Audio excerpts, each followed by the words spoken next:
Hi everyone, glad you could join me. If you like these videos, please subscribe to the channel, click the thumbs up, leave a comment, and share these videos.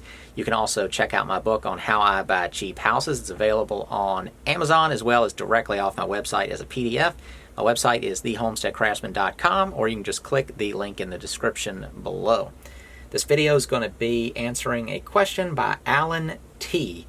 He left this on episode 8, Buying Cheap Houses. His comment was, how many times have you gotten a no, walked away from a deal, or had someone flat out refuse to work with you? So I'm going to answer this directly, and then we're going to kind of wander off of it a little bit, and then I'm going to motivate you to not worry about the no, as you can see on the bottom of the board. So these are the times that I'm going to get told no, or just not get a response. It's a no in some form or another. People not responding to calls or letters, although I have been specifically told no on those as well. In person, just some in-person dealing where you ask a person if they're interested in selling something, they just say no. Again, that's not something to be too deterred by. And then contracts falling through. So they've already said yes, and then it can maybe not turn into they just start saying no, but they just start backing out of a deal and the deal falls through. I consider that a no. But again, all these things within real estate, no doesn't always mean no in the end. So you have to be persistent even when you get your no's. I have been told no probably on half of the houses that I bought. And in a lot of cases, it was to my benefit in the end that I was originally told no, because a little time went by, situation changed, and I benefited more than if I would have been told yes early on in making a deal. So some examples of calls. You get someone's phone number one way or another, from a neighbor, from someone who knows the owner of a house. You call them up, they tell you no over the phone. A lot of times people just won't pick up their phone anymore if they don't recognize the number, so you leave a message, you don't get a response back. But again, sometimes someone picks up and they just say, no, I'm not interested. Mailing out letters. So one thing I'll do is I'll just drive around. I think it's got a cute little name, Driving for Dollars or something like that. But I'll just drive around in areas that I think that if there is something there that I may be able to afford it, and then I just look for signs that I think that place could be a potential place someone would want to sell. And that's a separate topic. My book talks a little bit about that type of thing and how to find places, but it's not like how to inspect a house to make sure it's good, just to be clear. Read the description before you buy my book. It is nothing more than exactly what it says it is. With letters, I have had some people actually tell me no, where I've mailed out letters and then I'll leave my phone number and my address is on there where I live, and email address. And I've had people text message me and tell me, I got your letter in the mail, we're not interested in selling the house. So that I thought was fairly friendly. Most people just aren't going to respond. It's just going to go in the trash. They might not even open it. I think I also had someone call me one time and tell me no, so I thought that was pretty out of their way. And I believe I received a letter back from somebody one time. I've mailed out lots of letters. I've never actually ended up buying a house based on mailing letters, I don't think. I've bought them calling people that I did not know at all, and then through like Craigslist and stuff, through kind of word of mouth, finding out about a house, and then seeing the signs of something's going on with the house and just approaching someone directly, getting out of my car, walking over and talking to them. And then once you start doing stuff, you're just going to get people who kind of come to you too. You'll buy a few houses, and it's just one way or another. Someone you meet and they know you're working on houses, or you'll just get a reputation for doing it. So it gets easier and easier from experience just dealing with people, and deals will come to you and you don't have to pursue them as much. So no in response to requests, pretty obvious. You walk up to somebody and they just tell you no, I'm not interested. And then with contracts falling through, it happens for one reason or another. That's why I like to keep my deals very, very private while they're occurring. I barely talk to anyone about it. I'll talk to like my dad, my wife will know, and then if I talk to anyone else, it's like my the real estate attorney that's going to be involved in it, or my insurance man to get it kind of the insurance set up to where it'll go in force the day I buy it. Even him, I'm nervous at times, and it's nothing against him, but he's going to work with other people, and then someone could casually say something that starts up something, and in the end, a contract is, you can break them. I mean, there's stuff in contracts to get out of them, as well as, say I'm buying some $5,000 house and somebody starts acting a fool and walks off. What am I going to do? I'm not going to waste my time trying to, strong arm them into it, unless it was like super important to me. But even then, it's best just to move on and not get hung up on something, unless it is part of some bigger plan you have. So yeah. Now you can take a look at the bottom of the dry erase board. This, I think, is the biggest reason to not worry about being told no. And I've got all this trying to be organized on a piece of paper, and I wrote, doing nothing is the same thing as being told no. When you first start working on a deal, all you have is the potential of an opportunity. A no doesn't change that. Meaning that you're watching my videos and you want to get into this game, you ain't got nothing. You just want to buy a house. So if somebody tells you no tomorrow, you don't have anything less than you have today. So don't get hung up on, there's no loss there. You may get, until you've been told no a couple times, you shouldn't get too invested, I guess you can say. I have literally seen people get to the point where they were, I don't say going to lose it, but they were emotionally invested in the idea that they were going to end up with a house before they ever approached anything. Now every house that I bought somewhere very early in the beginning of the deal, except for maybe one or two of them, I've known it was going to happen. Just this absolute gut feeling, even though nothing's a sure thing, something can happen. But all of a sudden, I just get that feeling. I go, I will have this house. And then I do end up getting those houses. And then the ones that I have not been 100% sure were shaky the whole way through, and the deal pushed through. I'd say two of them. The $9,000 house was kind of a little bit shaky throughout, and we're going to talk about that because those were no's and people not working with you good. And then also I wholesaled a house, and that was pretty stressful throughout the whole thing. I haven't talked a lot about that, and that is going to be a topic we talk about on this channel eventually. I'm currently writing a book on the wholesaling, and then at that time I'll make a video talking about that house and showing it, and that's when I'll announce the book's done. And then I've got two more books that I'm writing behind. They're more general, motivational, financial, very bare bones. You've kind of got some, you've screwed up money-wise, in books about just trying to kind of get your head wrapped around the situation. So yeah, let's do some examples. My first example, this is the story of the $9,000 house hiccup. So the first attempt, so this would be being told no in person. About, I'd say, a year and a half, somewhere between a year and 2 years before I actually bought the house, I'm not sure, I asked the previous owner, the man that I bought the house from, I asked him if he was interested in selling it. Let me address my notes to make sure I'm not. Yeah, I asked him if he was interested in selling the house, and he was he did not say no specifically, but it was one of those kind of beaten, he was I don't want to call him a shy guy, but he wasn't real confrontational or anything like that. So he was saying no to me in his way, I think, basically. But I did not get a yes, and he was kind of like, yeah, I don't really want to fool with it. I think it was the house was really starting at that point to weigh on him and just didn't want it anymore. But he had owned it for 15 years or something like that. But he was, I think, open to it, but not there yet, and his wife didn't want to sell it because I think her son and some roommates were living there, and so it just wasn't there yet. But at that time, I probably would have paid up to $20,000 for the house just because I wanted to make it happen. Because for me, it's part of a bigger plan. It's not just this one house on some random street. It's part of something that I want to do.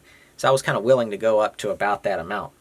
And then, so that was like the one real time where I talked to him like once or twice out in front of the house and got his phone number. And I think tried to call him once after that and spoke to him, but he said, yeah, I need to talk to my wife. And so it just didn't go anywhere. And then I'd say a year, or like I said, year and a half later, approached him again. But in between there, anytime I'd see him, I'd wave at him. I would, mention it, I'm not trying to bother you, but anytime if you're ever wanting to sell it or considering selling it, I said, just let me know.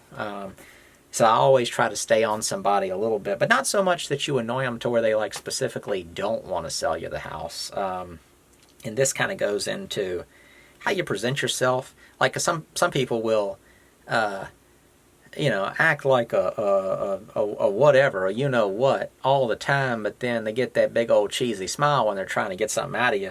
So it's best just to kind of just consistently present yourself in a way when you don't have anything to gain, and then also when you have something to gain. I mean, you may have a little bit of a extra bit of behavior going on when you're trying to get something, but you should be pretty consistent. And I don't think it should be an act either. If I think your best chance of success is to make sure you are the person you feel you should be when you feel you should be behaving. I don't know if that's the right way. And some people might say that's a bit uptight, you got to stick up your butt or something like that. But I'm not going to say following the rules is what I'm trying to say. But like when you start straying away from behaving, and then you've got the person who behaves, very often, behaving isn't going to be what caused you the problem. The misbehaving is what's going to cost you some sort of an opportunity.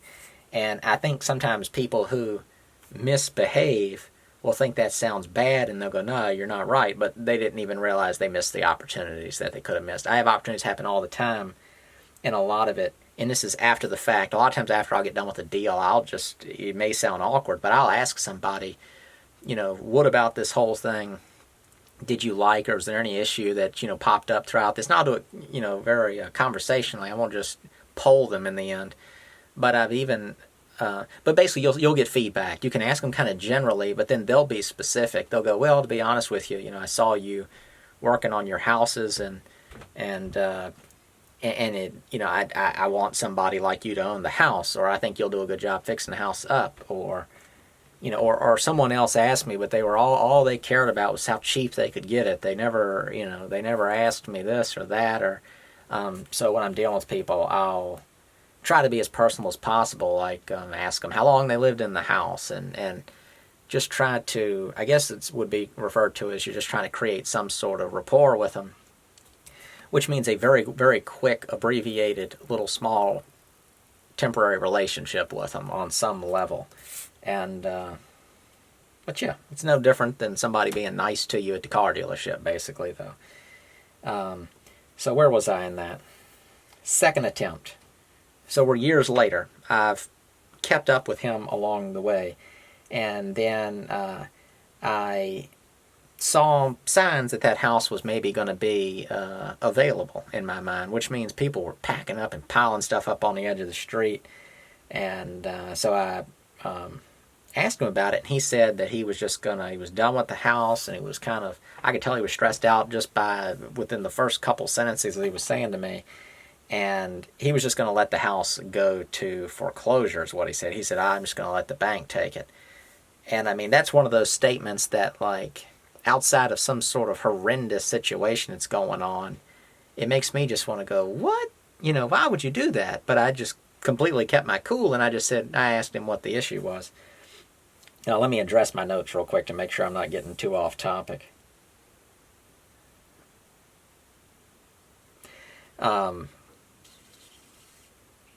So I talked to him just a little bit about foreclosures. I basically said that, if you do a foreclosure, go through foreclosure, it's going to hurt your credit. You could potentially owe some money.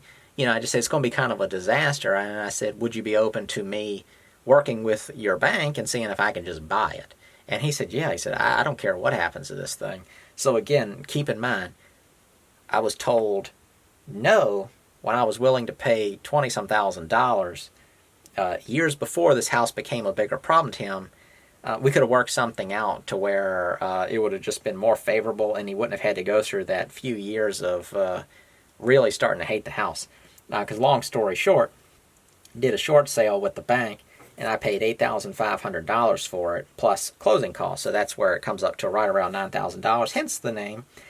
And then the way it works is he just ends up owing income tax on the difference of how much I paid for it and how much he owed the bank. So you just get 1099, like if you have some sort of non-employee compensation, you get a 1099. So that's just a tax form that someone sends you if they pay you over $600. So that was an example of how a no turned into a yes, and then it didn't really save me money, but I got a house for a whole lot less than I was willing to go on it. And I was probably more excited in the first one too. You know, that second attempt, I had a lot going on. It was kind of bad timing when I bought this house, but I couldn't let it slip by. And now we're going to talk about contracts falling through. I've got multiple examples of this where you can have, like, while you're in the process of closing a house, where it can get a little bit haywire.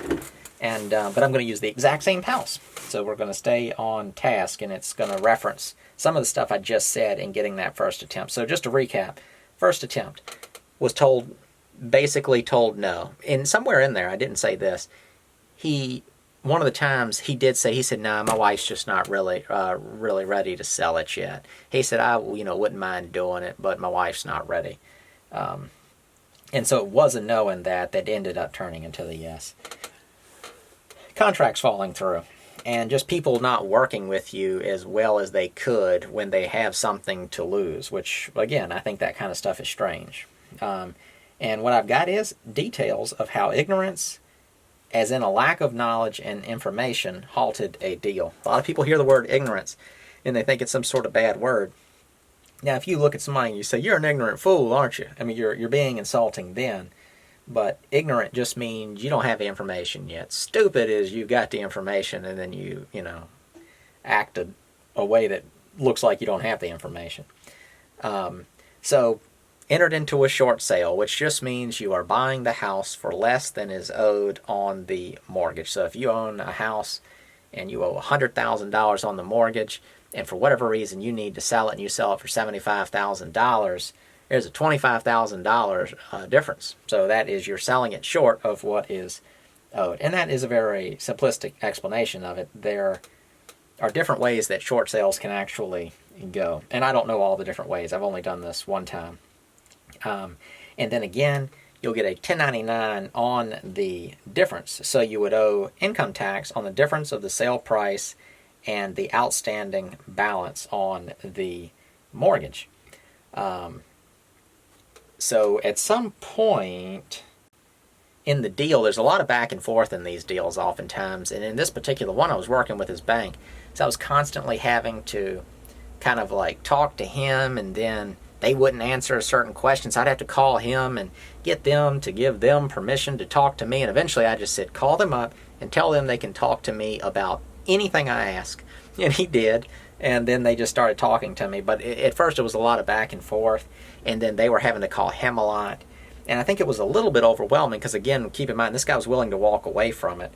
And I'm not coming in and offering him any big money. So in this weird way, he's doing me a favor, even though if he lets it go to foreclosure, he's going to end up with a much bigger problem than a short sale. And at one point, he just stopped taking my calls. And I called him. It was a day that he knew I was going to be calling him, and he just wouldn't pick up his phone. And then he didn't end up.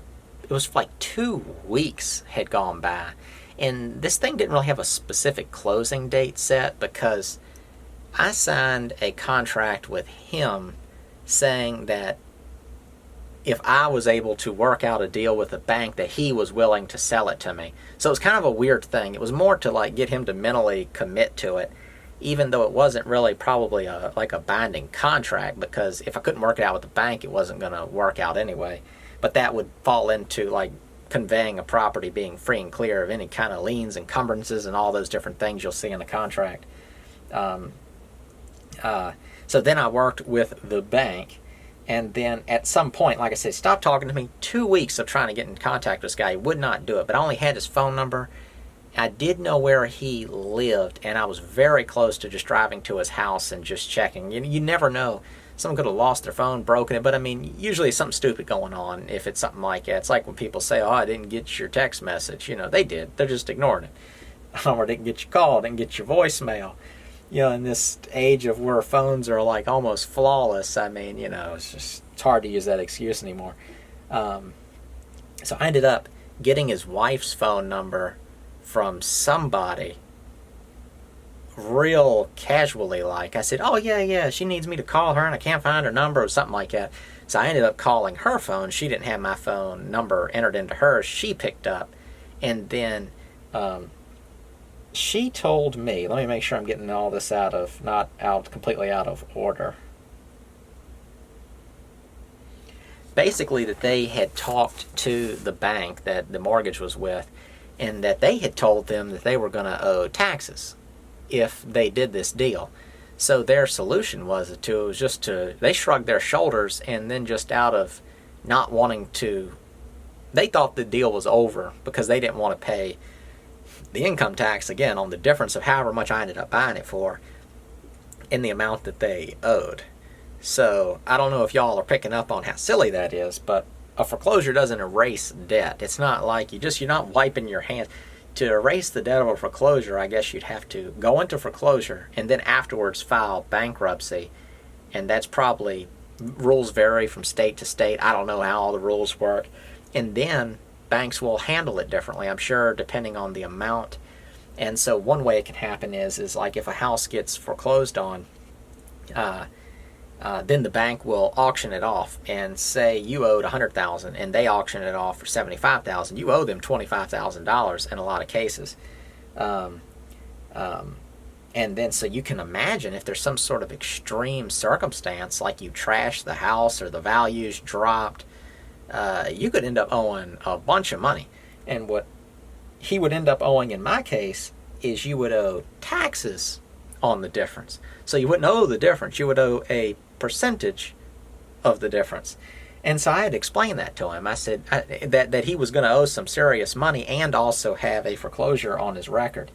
And this was a normal man as far as like he had another house, they had cars that probably had payments on them, that type of thing. So they were like normal people who, I'm assuming this, probably rely on their credit to do things. So that was really going to hurt them if they ever wanted to like move and or refinance their house or anything like that. So what I did, and this is always a good thing, this is if you know your information is correct, and even if you don't know the exact details, is I quickly told her that, and then told her to tell him to call me. And I said, but before he calls me, I said, get him to call that bank. And I said, they'll tell you exactly what I just told you. I said, you don't need to assume that what I'm telling you is true. I said, the bank will tell you the same thing.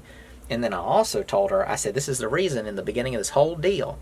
I said, y'all haven't gone through something like this before. And I said, neither have I. I said, but I'm going to research it, and I'm going to work with your bank, and I'm going to figure out any issues that pop up. I said, there's no problem that can pop up that can't be solved.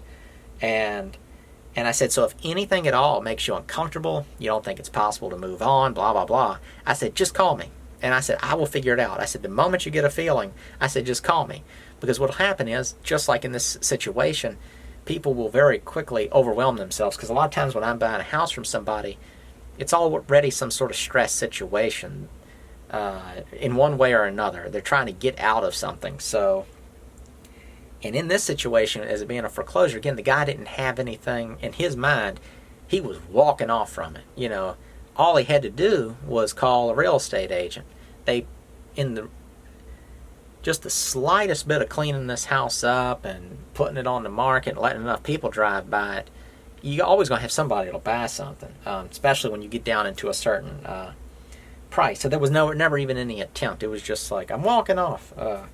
So he ends up calling me back after he calls the bank. He did call him. He said, yeah, they explained it to me. I didn't realize that. And I kind of gave it to him a little bit too. And just telling him, I'm not trying to fuss at you. I said, but I'm putting in a lot of work in this. And I said, regardless I said, if you fall out of this deal, I said, and let it do something to cause it to fall through, I said, I'm still going to owe money on this different stuff that I'm getting my real estate attorney to do. I said, so, I said, just follow through with it. I still handle every work and pay for everything. But I said, it will require a certain amount of follow through on your end. I said, just simply of answering some phone calls and signing something in the end. So, was that it? The other thing in this deal, slightly off topic on it, but again, this is a situation where you're being told something, might not be the word no, but it is, you're being told something that can mess a deal up, and just almost ignoring it. It's, somebody tells you no, and you go, okay, well, what can we do? What can we do? And then sometimes they'll go, no, I'm saying no, we're not going to do that. Well, what would it take to hear it, to get you to say yes? And if you can just see the person just even think about it, go, well, you just haven't gotten them there yet. I heard something one time, I don't know which one of these gurus said it, but he said something like, you're not going to hear a yes till you've heard no X amount of times. And that you basically just want to work the person through the no's to get them to that yes, like it's some sort of phases you're moving them through to get them to buy something. But this house had multiple liens on it that totaled, man, it was a bunch. It was a bunch of money way back when they were put on the deed of the house or whatever it's called. And so there was interest and penalties and all kinds of stuff. And with those, that was going to make basically the price of the place just get too big. And I was just like, oh man. And everybody was telling me, but you have to pay this stuff. Well, you have to pay it if it's still on there at the time of closing. So some of the stuff was with the actual bank. And I just said, well, what can we do about all these late fees and these past payments that or whatever it was. It was just a bunch of late fees, and he had some sort of line of credit with him, and he wasn't going to deal with that. It was all going to just default, basically, I guess. And I told him, I said if this whole thing goes south, I said, y'all are going to end up with this crappy house. And I said, no, you're not in the business of doing that. And I was personable with the man at the bank, and I said, I know y'all aren't in the business of this, you're in the business of giving loans. And I said, I can get y'all out of this nice and easy and clean right now. And he said, yeah. He said, well, we can get rid of ours. And they did. They just wiped it off. They said that they'll make that all go away. And I don't even believe the man had to pay that money back, and they didn't even report it or something like it. It was very favorable, that line of credit that was on the house. It was a home equity line of credit, HELOC or whatever it's called. And then there was also a lien from something like a plumber or something like that, I believe. And some of these stories, you'll hear me use different examples on different videos, but I've only, bought with so many houses, I can't. And I don't like to use other people's examples because you never know what's true, unless you personally know if the stories are true. There was some sort of a lien on the property, I think for like $6,000, but it was like 10 years old, so I don't know what it had, gone up to. Maybe not that big of amount, but it was more than that. And I was just told by my real estate attorney that I had to pay it. That if I wanted to, that he had to pay, it had to be paid basically before this house could sell. And I ended up calling this guy up, seeing if I could work out something with him. And he just said, I don't even know what that is. So that made me go, but this guy had a very unique name. He did not have the kind of name, his name was not John Smith or something like that would make you go, well, we got to make sure this is the right person. But when he said that, and then I called the real estate attorney back, all this popped up from, I guess, the title search or something. And it was the same name, but the mailing address was something strange that I guess it was originally with. Well, it wasn't strange to me. It was just they told me an address, but it wasn't where they lived currently, and it wasn't that one. And I knew that they lived in this house previously for like 15 years before the son moved in. And so I called them back, and I told them that address that was associated with that lien originally. And she just said, we've never been associated with that address. And so I said, this was the funny part, I didn't know if they would do this. I said, can you tell me a social security number? and she told me her husband's social security number. I called the real estate attorney back, told them that social security number, which they referenced against the one that was attached to the lien, I guess, and it was a different social security number. The same super bizarre name. I mean, my apologies. Ran out of memory on the card. But the man's whole bizarre name was exactly the same, but it was a totally different guy. And this guy even had one of those, I'm not going to tell you what number, but you know, where someone's like the second, the third, the fourth, the fifth. He even had one of those, but it was a different person. And I don't even believe it was related to him. So that was super strange. And it was one of those times where the person who was working for me, that was the so-called expert, my real estate attorney and the people who worked for him, didn't catch that. It was because it was my deal, and I want the deal to go through more than my real estate attorney does. Even if he is working for me in that case, you are the one that is usually always going to have to push things through. I've mentioned it in other videos and then in my book. I have literally run through graveyards before trying to do the legwork to get deals to go through. And I've done all kinds of crazy stuff where basically you are partially doing the job for someone else. And then some people would go, well, you shouldn't have to do that. Well, if you want the deal to go through, sometimes you got to do cover for other people, if it's your thing. And it's a perfect example of where those other people aren't going to do it. It's because it's just not their thing, you know. They're going to get paid that day and then the next day and the next day. But, you know, I had something on the line. Was that all? So yeah, in the end, I was being told all those different issues, all those went away. Those are all things in that case that would have made this house cost prohibitive. It would have been real close. I don't think I would have ended up paying like mid to high 20s into the 30s for this house. Ended up paying $8,500 plus closing costs. So, I think that is pretty much it for this video. Those examples may have gotten a little long-winded, but the whole gist is, and this is where I'll end it, a lot of people don't start things out of fear of it not working out. You can tell all their questions. I'm not saying particularly this fella. I mean, I think he was just kind of asking, you know, how many times have you been told no on a deal, just out of curiosity? I don't even know. They don't even like register in my head. I can't.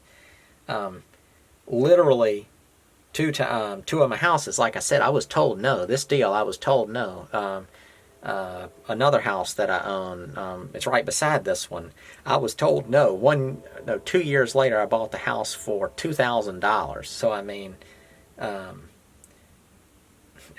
no is never failure. It shouldn't be the reason you don't start something. And I don't want to get too motivational talking, but I'm just so surprised how many people they're not even handling failure wrong. They're handling the idea of potential failure as if they're like crushed before they ever fail. So I think maybe in some of those cases, those people aren't really ready to get started. But if you're that person who is just a little anxious, you know, and you're ready to go, but you're hung up on it might not work out, you know, you could get killed in a car accident on the way to talk to the person about the deal. So don't get hung up on what may happen. Just give it your best try and see what happens. So I think that is about it. Again, if you're more curious about how I'm finding some of these houses, you can check out the book in the description. I enjoyed answering this one. I don't know how long that was. Probably all these going to be about 30 to 40 minutes. I feel like it's just where I kind of naturally get done talking about something. So that's pretty much it. I guess if you have any questions related to this video or anything else, you can ask. Also, one thing that I've been kind of thinking about is maybe trying to pull in current things into this channel. So a lot of times it's just like a video I make like this is just somebody asks something, or it's something that I'm doing and I go, that would be a good topic. But there's so much crazy stuff going on. I'm not talking about, I don't want to be a commentator on something that's on the news, but like if there's something bigger, like one thing I've been thinking about doing is, people are asking me about, how is the coronavirus affecting, your business, your furniture business, your house business, your rental business? Are you able to do this? Are you able to do that? What do you think's going to happen economically speaking? Are you worried about this or that? So I don't really mind talking about some of that type of stuff because it's stuff I think about. I've got real estate investments, and then I've got traditional, long-term, like retirement type investing. I want to buy and sell houses. So I'm interested in or doing enough stuff that is affected by things. But my short answer to that type of thing, if you're one of the people who have kind of asked me that, is I don't even think any of it's really that big of a deal. I think a lot of it is just being talked about as if it's a big deal. And if you talk about anything enough, you can get people excited about it. And so, people will ask me if I'm going to be trying to find any good deals to take advantage of something to do with the real estate market and this and that. And I was buying cheap houses before, anything to do with any of this. I've been doing it for 8 to about 9 years now was the first one that I bought. So I've, the times, and I've gone through some of the, most of this has been in some of the highest real estate markets. And honestly, I think right now stuff is renting just as good as it's ever have, and the real estate market's pretty good right now because loans are easy to get. They're trying to encourage people to get loans. So real estate's one of those markets too. It's just whether things are doing great or doing bad, there's always an area within real estate you're either buying or selling basically, and you make money when you buy too. That sounds funny to people, but sometimes that's when the money in a deal is really made, because you can come in and do all this work to pull off a deal that you could then just flip to somebody. You don't even have to get in there and do a bunch of crazy work to try to sell it for some huge amount of money. Yeah, I won't go too far on that. Maybe I'll think about those topics and then maybe talk about some of those. But if y'all want to get specific on like any kind of particular area you want me to talk about, feel free. So thank you all for watching, and I look forward to doing more of these videos.